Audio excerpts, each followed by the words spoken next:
5 কোটি প্রায় 5 কোটি টিকা দেওয়া হবে এবং আমাদের চট্টগ্রাম জেলায় 16,32,000 এবং আমাদের সিটি কর্পোরেশন আছে 8,70,000 টোটাল মিলে 26 লাখ কাছাকাছি আমরা চট্টগ্রাম জেলা এবং সিটি কর্পোরেশন মিলে আমরা টিকা দেব। ইতিমধ্যে আমাদের সকল কার্যক্রম সম্পন্ন হয়েছে।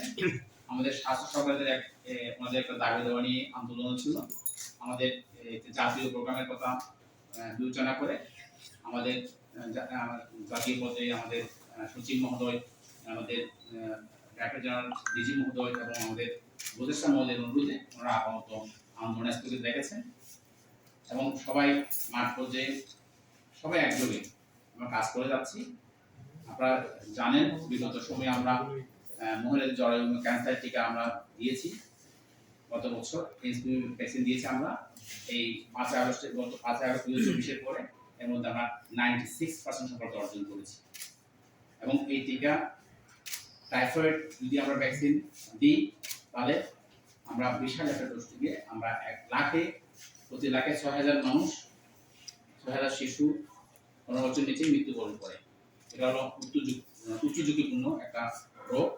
সেখান থেকে আমরা যদি এই টাইফয়েড টিকা সম্পন্ন করতে পারি আমরা বিশাল একটা জনগোষ্ঠীকে আমরা স্বাস্থ্য ঝুঁকি থেকে রক্ষা করতে পারবো এবং এই টিকা যদি সম্পূর্ণ ঠিকমতো না নেয় তাহলে তার ক্রনিক জ্বর হবে, মানে জ্বরটা দীর্ঘদিন স্থায়ী হবে, শারীরিক অবনতি হবে এবং তার কি হবে, তার পেটের আলসার হতে পারে, পেট সিদ্ধ হয়ে যেতে পারে, মেনিনজাইটিস হতে পারে, খিঁচুনি হতে পারে, এই সমস্ত রোগগুলো হতে পারে এবং তার জ্বরটা যদি আমরা একবার নিয়ন্ত্রণ করতে না পারি তাহলে তার ঘন ঘন জ্বর হবে। যদি আমরা সালমোনেলা যে জীবাণুর মাধ্যমে টাইফয়েড হবে, এই জীবাণু যদি আমরা মারতে না পারি তাহলে এই জীবাণু শরীরের মধ্যে ক্রনিক আকারে থেকে যাবে, মানে সুপ্ত থেকে যাবে।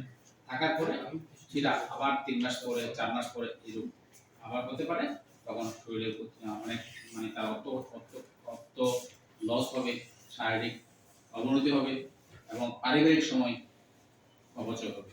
সুতরাং আমরা বলবো এই রোগ এই ডিজিজ যদি আমরা নিয়ন্ত্রণ করতে পারি, টাইফয়েড নিয়ন্ত্রণ করতে পারি তাহলে আমরা স্বাস্থ্য সেবার মান বৃদ্ধি আমরা রাখতে পারবো এবং স্বাস্থ্য সুরক্ষার জন্য আমরা এগিয়ে যাব।